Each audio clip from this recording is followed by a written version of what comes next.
बड़वानी में युवा कांग्रेस ने क्रांतिकारी भगत सिंह, सुखदेव और राजगुरु के शहीद दिवस को युवा प्रेरणा दिवस के रूप में मनाया।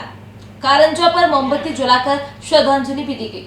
बड़वानी में कारंजा पर 23 मार्च को रात्रि में मोमबत्ती जलाकर श्रद्धांजलि अर्पित की गई।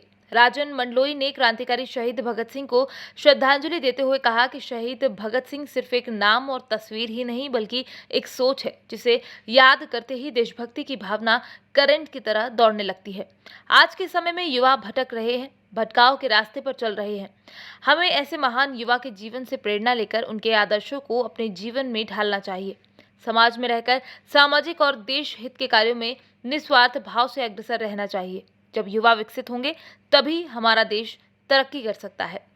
बड़वानी से हर्षद सोनी की रिपोर्ट। आज युवक कांग्रेस ने हमारे अमर शहीद राजगुरु और भगत सिंह जी और सुखदेव जी की जो अंग्रेजों द्वारा फांसी दी थी, उनकी स्मृति में, उनकी याद में आज यहाँ पर हमने श्रद्धांजलि अर्पित की।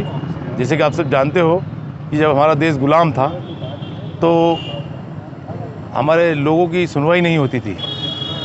तो और भगत सिंह जी, राजगुरु जी, सुखदेव जी ने जो असेंबली में 4 अप्रैल 1929 को बम फेंका था, उसका उद्देश्य ये था कि उस बम से कोई घायल नहीं हो, किसी को आहत न हो, लेकिन उसकी आवाज़ विश्व के हर कोने पे पहुँचे, और वो उस उद्देश्य में सफल हुआ है।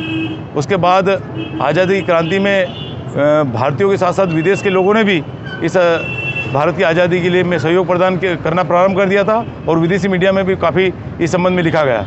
लेकिन अंग्रेज़ों ने हमारे वीर सपूतों को अचानक आज ही के दिन 23 मार्च 1931 को फांसी पर लटका दिया, जबकि तारीख 24 मार्च तय हुई थी, लेकिन एक दिन पूर्व ही उनको फांसी पर लटका दिया। और ये जो हमारे अमर शहीदों को फांसी पर लटकाया, वो अंग्रेज़ों के उसी दिन वापसी तय हो गई थी, और आपने देखा कि हमारा देश 1947 में आज़ाद हुआ है। आज जो हमारे देश के शहीद हैं, जिन्होंने हमारे देश की स्वतंत्रता के लिए अपनी शहादत दी, ऐसे हमारे पूर्वज भगत सिंह, राजगुरु जी और सुखदेव जी के लिए हमने श्रद्धांजलि सभा रखी है।